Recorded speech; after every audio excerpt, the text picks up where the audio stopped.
श्रीमद् भगवद गीता के पास आपके हर प्रश्न का उत्तर है। चाहे आपकी कोई भी परेशानी हो, कोई भी इच्छा हो, श्रीमद् भगवद गीता आपके हर प्रश्न का उत्तर देती है, आपकी हर समस्या का हल देती है। चाहे वो परेशानी आपके मन की हो या धन की हो या आपके शरीर की हो या आपके रिश्तों की हो, आपको अपनी हर समस्या का उत्तर श्रीमद् भगवद गीता में जरूर मिलेगा। आज हम उसी श्रीमद् भगवद गीता के ऐसे 11 अनमोल उपदेश आपको बताएंगे जो आपकी पूरी जिंदगी बदल देंगे। बस आप इन बातों को वीडियो के अंत तक ध्यान से सुनिए। जो भी व्यक्ति इस वीडियो को अंत तक सुनेगा, उसे अपनी जिंदगी, उसे अपनी हर परेशानी का हल अवश्य मिलेगा। उसे अपनी जिंदगी में जो कुछ भी चाहिए वो जरूर मिलेगा। श्रीमद् भगवद गीता का सबसे पहला उपदेश यही है कि कोई अगर आपका अपना है या कोई आपसे बड़ा है तो उसका अपने प्रति गलत व्यवहार कभी भी सहन नहीं करना चाहिए। ये गीता का उपदेश हमारी जिंदगी से भी जुड़ा है। हम भी अपने मन की अधिकतर तकलीफों को ये सोचकर जिंदगी भर सहते रहते हैं कि ये तो मेरा अपना है, ये तो मेरा बड़ा है, इसको हम कैसे कुछ कह सकते हैं। हम अगर नहीं सहेंगे, कुछ कह देंगे तो हमारे रिश्ते ही खराब हो जाएंगे, हमारे रिश्ते ही समाप्त हो जाएंगे। पर सोचने की बात यह है कि उस व्यक्ति को आप अपना कैसे मान सकते हैं जो आपकी तकलीफों की वजह हो। अपना तो वो होता है जो हमारी तकलीफों को दूर कर दे। तो गीता का ये उपदेश है कि किसी को भी अपना फायदा मत उठाने दो, किसी को भी खुद पर जुल्म मत करने दो, क्योंकि आप जितना सहेंगे लोग आपको उतना सहने के लिए और मजबूर करेंगे। गीता का पहले अध्याय जिसका नाम अर्जुन विषाद योग है और दूसरा अध्याय जिसका नाम सांख्य योग है, उसके आरंभ में अर्जुन ने श्री कृष्ण के आगे अपना दुख प्रकट किया है कि हे केशव, मैं कौरवों से कैसे युद्ध कर सकता हूँ, ये सब तो मेरे अपने ही हैं। मैं कैसे भीष्म पितामह और द्रोणाचार्य से युद्ध करूंगा, क्योंकि वो दोनों मेरे पूजनीय हैं। इसलिए इन गुरुजनों को मारने से तो अच्छा है मैं भिक्षा के अन्न को खाकर अपने जीवन का गुजारा करूं। और जिन कौरवों से मैं युद्ध करने जा रहा हूं वो सब धृतराष्ट्र के पुत्र मेरे भाई ही हैं, मेरे अपने ही हैं। इस सब को मारने से अच्छा है कि मैं सन्यासी बन जाऊं। तो श्री कृष्ण ने अर्जुन से कहा, यहां कौन अपना है और कौन पराया है। जो अधर्म करता है उसके साथ युद्ध करना तुझे मोक्ष और मुक्ति देगा। तू अपने इस मन के मोह को त्याग दे, नहीं तो सारा जग तेरी निंदा ही करेगा, तुझे डरपोक कहेगा। बात अपने पराये की नहीं है, बात धर्म और अधर्म की है, बात सही और गलत की है।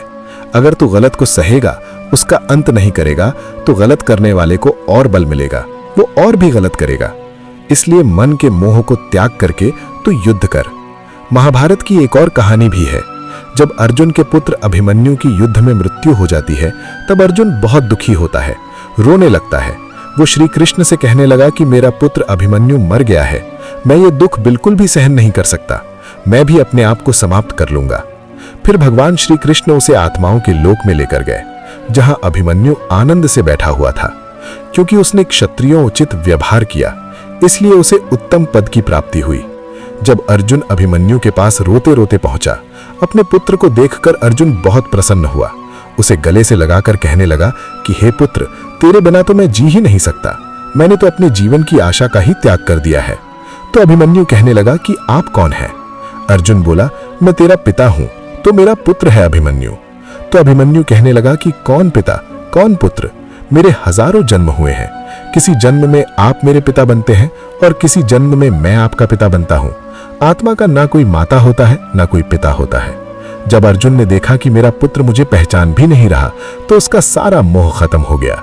इसलिए गीता के इस उपदेश को ठीक से समझ लो कि यहां कोई अपना पराया नहीं है। गीता का दूसरा उपदेश ये है कि जो चला गया है कभी उसका दुख मत करो, और जो आने वाला है उसकी बिल्कुल भी चिंता मत करो। जब महाभारत का युद्ध चल रहा था, तब अर्जुन ने श्री कृष्ण से कहा कि अगर ये युद्ध हुआ तो करोड़ों लोग मारे जाएंगे। जो सैनिक और योद्धा इस युद्ध में मारे जाएंगे, उनकी स्त्रियों का क्या होगा, समाज कैसे आगे बढ़ेगा। और भी बहुत सी बातें अर्जुन ने विस्तार से कही हैं। तो भगवान श्री कृष्ण ने कहा, अशोच्यान नवसोचस्वम प्रज्ञावादास भाषसे गतासून अगतासूश्च नानुशोचन्ति पंडिताः। श्री कृष्ण बोले, हे अर्जुन, तू बड़ी बड़ी ज्ञानियों जैसी बातें करता है, लेकिन जो सच में ज्ञानी होता है वो जो लोग मर चुके हैं, जा चुके हैं या एक दिन जाने वाले हैं, उनकी चिंता नहीं करता है, उनका दुख नहीं करता है। तेरे हाथ में कुछ भी नहीं है, तू चाहकर भी कुछ कंट्रोल नहीं कर सकता। जीवन और मरण ये तो प्रकृति की नियति है। इसीलिए जो ज्ञानी होता है वो किसी के मरने पर रोता नहीं है। ज्ञानी जन ना ही बीते हुए कल का शोक करते हैं और ना ही आने वाले कल की चिंता करते हैं। इसीलिए जो होने वाला है वो होकर ही रहता है और जो नहीं होने वाला है वो कभी नहीं होता। ऐसा निश्चय जिसको समझ में आ जाता है, जिसकी बुद्धि में आ जाता है, उसे कभी कोई चिंता नहीं सताती, कोई दुख नहीं सताता। हमारे सारे दुखों का कारण ही यही है। या तो हम जो वक्त गुजर चुका है उसे सोच सोच कर परेशान होते रहते हैं, या भविष्य की चिंता कर करके खुद को बीमार कर देते हैं, नष्ट कर देते हैं। गीता का ज्ञान हमें यही सीखता है कि न तो हम बीता हुआ कल बदल सकते हैं और न ही आने वाले कल पर कंट्रोल कर सकते हैं। हमारे हाथ में सिर्फ वर्तमान है, सिर्फ आज का ही पल है। हमारा 98% पर तनाव और चिंताएं भूतकाल और भविष्यकाल के बारे में सोचते रहने से होता है। हम हमेशा उसी में ही जीते रहते हैं, मगर वर्तमान में कभी नहीं जीते, इस पल को कभी नहीं जीते। जब आप वर्तमान का पूरा आनंद लेना सीख जाओगे, तभी आपकी जिंदगी से तनाव कम होगा, चिंताएं खत्म होगी। वर्तमान में जीना एक बहुत बड़ी उपलब्धि है। हमारे हाथ में भी सिर्फ आज का ही पल है। हमें जो भी करना है आज ही करना है। कभी भी ये सोचकर समय को नष्ट नहीं करना चाहिए कि अभी मेरे पास बहुत समय बचा है। एक गुरुजी ने अपने एक शिष्य को पारस का पत्थर दिया। उनका वो शिष्य बहुत आलसी था, हर काम को कल पे टाल देता था। तो गुरुजी ने उससे कहा कि मैं तुझे ये पारस पत्थर दे रहा हूं। इस पारस पत्थर से जब तू लोहे को स्पर्श कराएगा तो वो लोहा स्वर्ण बन जाएगा, सोना बन जाएगा। और ये पारस पत्थर मैं तुझे 1 महीने के लिए दे रहा हूं। जब 1 महीना समाप्त हो जाएगा तब मैं तुझसे ये पत्थर वापस ले लूंगा। तब तक तो इस पत्थर को अपने पास ही रखा। गुरुजी का वो शिष्य बाजार में लोहा खरीदने के लिए गया।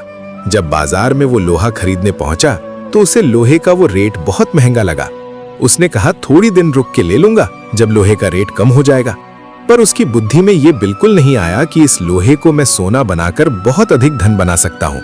लेकिन उसके मन की सुस्ती, उसके मन का आलस्य, उसकी वजह से उसने उस काम को कल पे टाल दिया। ऐसे ही करते करते पूरा महीना समाप्त हो गया। फिर गुरुजी उस शिष्य के पास आ पहुंचे कि बताओ तुमने कितना सोना बनाया। शिष्य बोला कि मैंने तो अभी सोना बनाना शुरू भी नहीं किया। तो गुरुजी ने कहा मुझे मेरा वो पारस पत्थर वापस चाहिए।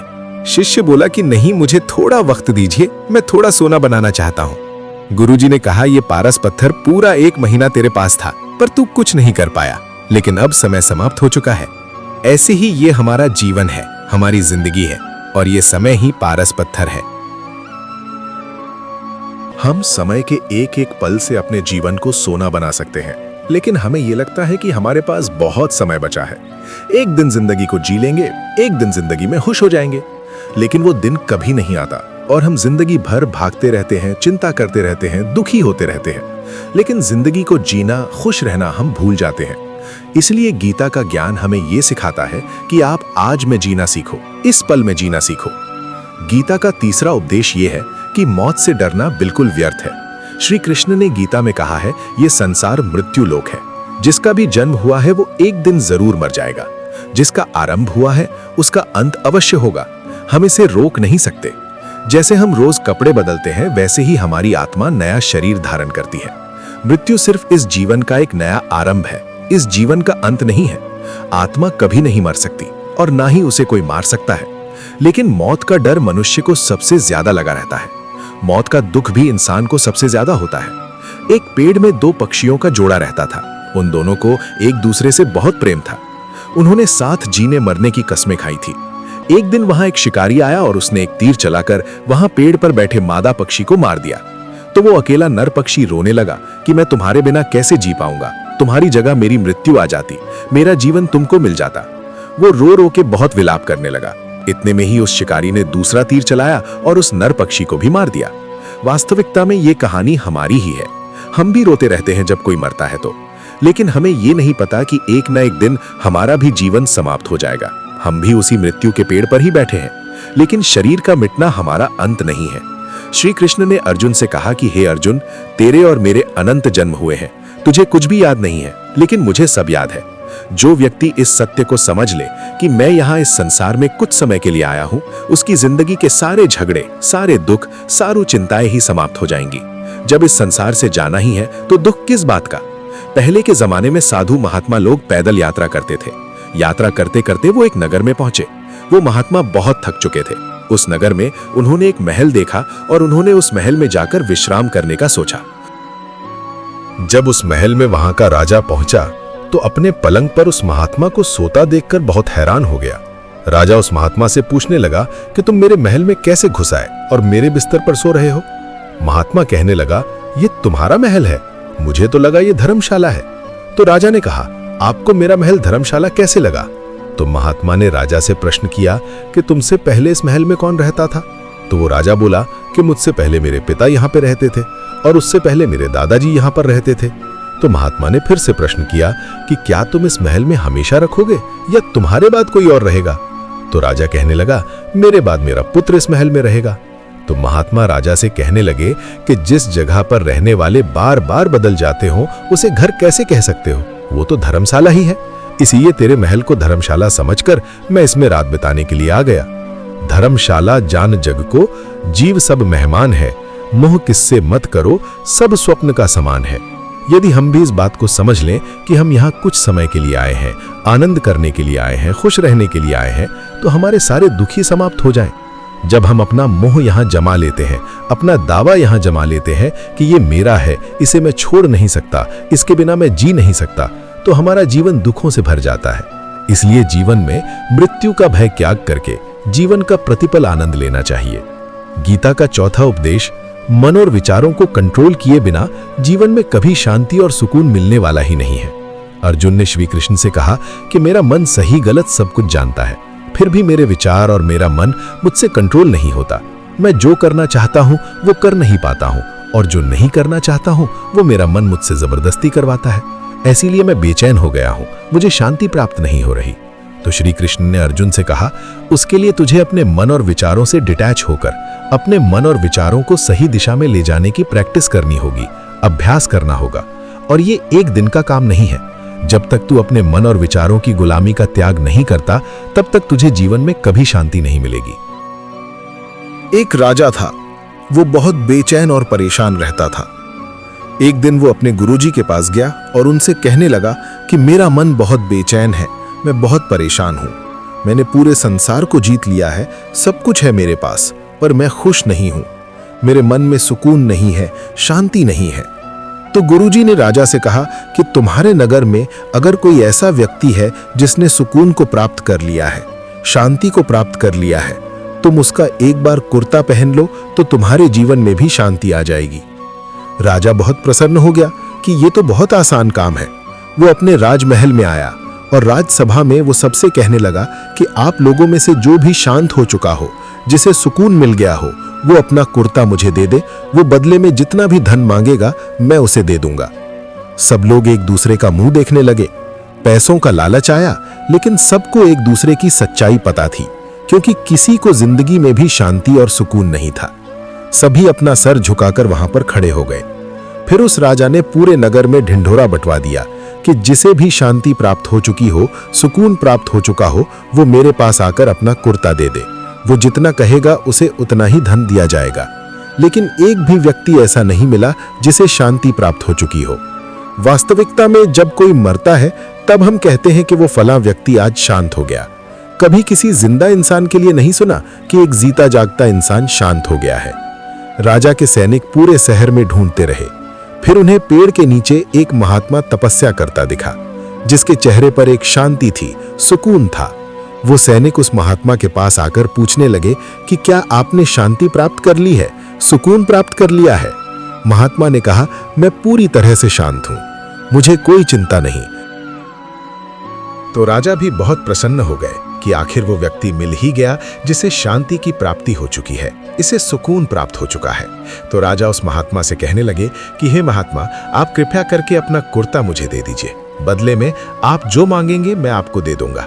वो महात्मा कहने लगे कि महाराज, सुकून और शांति तो मुझे मिल चुके हैं, लेकिन क्या करूं, मेरे पास कुर्ता ही नहीं है पहनने के लिए जो मैं आपको दे सकूं। जब राजा ने उस महात्मा की ये बात सुनी कि इस महात्मा के पास कुर्ता भी नहीं है पहनने के लिए, उसके बाद भी ये महात्मा एकदम शांत है, इसके जीवन में सुकून है।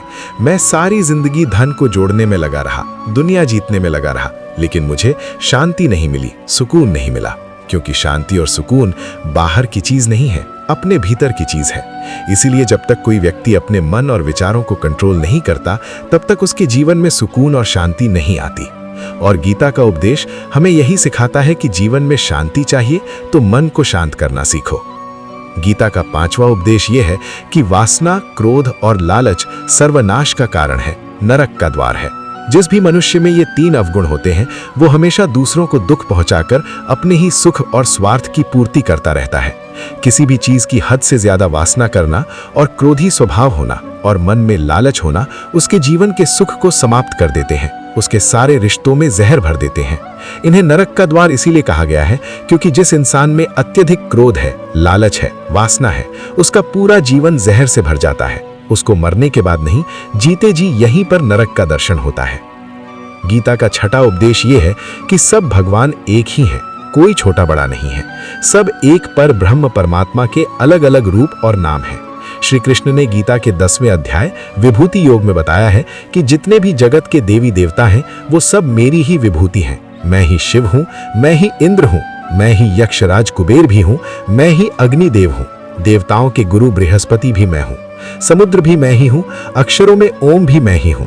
सारे जगत का नाश, उत्पत्ति और पालन करने वाला भी मैं ही हूं। श्री कृष्ण ने अर्जुन से कहा कि मेरी विभूतियों का कोई अंत नहीं है। इसीलिए सब भगवान, सब नाम, सब देवता मेरे ही रूप हैं। इसीलिए तो किसी भी देव या ईश्वर में कभी भेद बुद्धि मत करना, कभी किसी को छोटा बड़ा मत समझना। और गीता का उपदेश हमें यह सिखाता है, कभी भी किसी दूसरे के इष्ट को छोटा नहीं समझना चाहिए या इस बात पर झगड़े फसाद नहीं करने चाहिए कि कौन बड़ा है और कौन छोटा है। गीता का 7वां उपदेश ये है, सुख की इच्छा ही आखिर में हमारे दुखों का कारण बनती है। श्री कृष्ण ने अर्जुन से कहा कि मनुष्य जितना सुखों की लालसा और इच्छा करता है, उतना ही उसकी इंद्रियां सुख भोग में आसक्त हो जाती हैं। उतना ही इंसान का मन संसार के सुख और आकर्षक का गुलाम बन जाता है। और जितना सुख के पीछे भागेगा, उतना ही उसे दुख के अनुभव से भी गुजरना पड़ेगा, क्योंकि ये संसार का नियम ही है। जो चीजें शुरू में मन को बहुत आकर्षित करती हैं, बाद में बहुत दुख देती हैं, और जो चीजें शुरू में मुश्किल लगती हैं, कठिन लगती हैं, बाद में हमें बहुत काम आती हैं। गीता का 8वां उपदेश ये है, जो भी मनुष्य दुनिया के सारे सहारे छोड़कर सिर्फ भगवान को ही अपना सहारा मान लेता है, उसकी हर जरूरत वो ईश्वर पूरी करता है। उसकी हर प्रकार से रक्षा वो परमात्मा ही करता है। अनन्यास चिंतयन्तो माम ये जनाः पर्युपासते तेषाम नित्याभियुक्तानाम योगक्षेमम वहामह्यम। जो भी व्यक्ति मुझे ही अपना सहारा मानता है, उसका योगक्षेम मैं वहन करता हूं। योगक्षेम वहामह्यम अर्थात जो चीज नहीं मिली है उसकी प्राप्ति कराना, उसका नाम योग है। और जो चीज जीवन में मिली हुई है उसकी रक्षा करना, उसका नाम क्षेम है। तो श्री कृष्ण कहते हैं, जो मुझ पर डिपेंड हो जाते हैं, उसको जो चाहिए वो मैं जरूर देता हूं। गीता का 9वां उपदेश ये है कि संसार में हमारा कुछ भी नहीं है। गीता सार में आपने कई बार सुना होगा कि तुम्हारा क्या गया जो तुम रोते हो, तुम क्या लाए थे जो तुमने खो दिया, तुमने क्या पैदा किया जो नष्ट हो गया, तुमने जो लिया यहीं से लिया, जो कुछ भी दिया यहीं पर दिया। जो आज तुम्हारा है कल किसी और का होगा, क्योंकि परिवर्तन इस संसार का नियम है।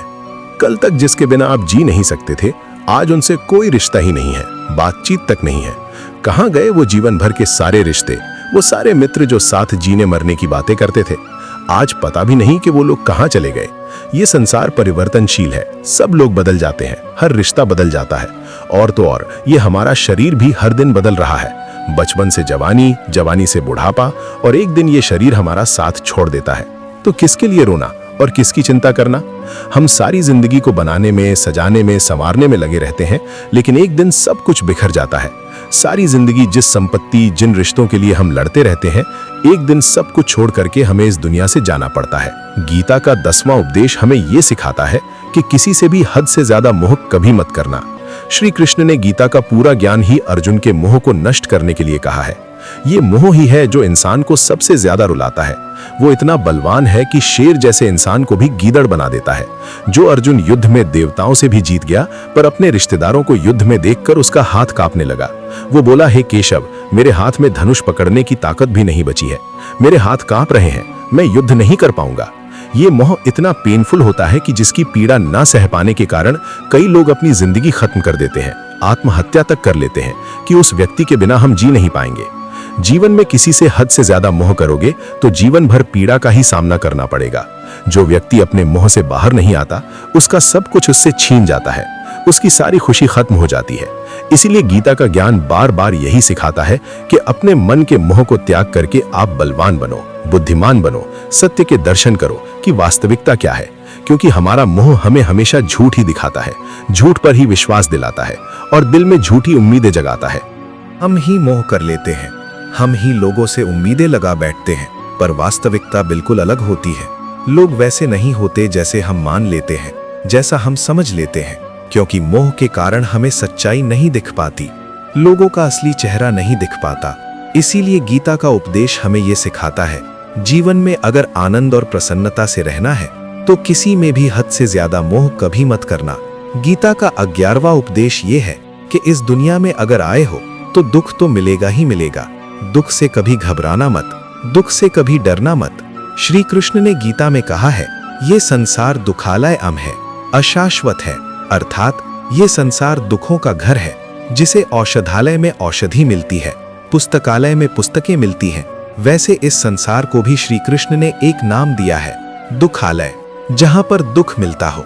दुख तो यहाँ हर किसी के जीवन में आता ही है, लेकिन अगर दुख आया है तो सुख भी आएगा। इसीलिए दुख से कभी डरना नहीं चाहिए, क्योंकि ये संसार दुखालय भी है और अशाश्वत भी है। अशाश्वत का मतलब यही होता है कि यहाँ परमानेंट कुछ भी नहीं है, यहाँ सब कुछ बदल जाता है।